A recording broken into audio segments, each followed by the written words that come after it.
ভয়াবহ সমস্যার মুখে হামজা চৌধুরীর club Leicester city. English second division থেকে তৃতীয় বিভাগে অবনমনের শঙ্কায় পড়েছে 2016তে ইপিএল জেতা দলটা। ইংলিশ চ্যাম্পিয়নশিপে পয়েন্ট টেবিলের নিচের দিকে পড়ে আছে লেস্টার।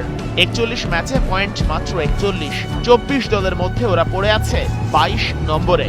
অবস্থা অবশ্য এত খারাপ হতো না যদি আর্থিক অনিয়মের দায়ে ওদের 6 পয়েন্ট না কাটা হতো।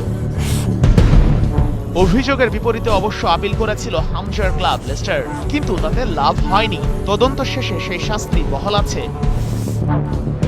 শেষ দফায় প্রিমিয়ার লিগে ওঠার আগে 2023-24 মৌসুমে চ্যাম্পিয়নশিপে ছিল লেস্টার। ওই মৌসুম পর্যন্ত 3 বছরের লাভ ও টেকসই নীতি ভঙ্গের অভিযোগে গত বছরের মে মাসে প্রিমিয়ার লিগ ক্লাবটির বিরুদ্ধে মামলা করে।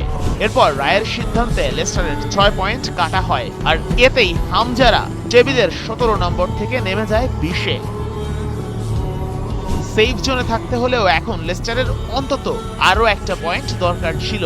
হামজারা আছে নিচের দিক থেকে ঠিক 3 নম্বরেই। লেস্টারের ঠিক ওপরে যে ক্লাবটাও আছে, তারাও দ্য ফক্সদের চেয়ে 1 ম্যাচ কম খেলে পয়েন্টে এগিয়ে। তাই সেকেন্ড ডিভিশনে টিকে থাকতে হামজাদের শুধু বাকি ম্যাচগুলো জিতলেই হবে না, টেবিলে তাদের ঠিক ওপরে থাকা দলগুলোর পয়েন্ট হারানোর প্রার্থনায় বসতে হবে হামজা চৌধুরীদের।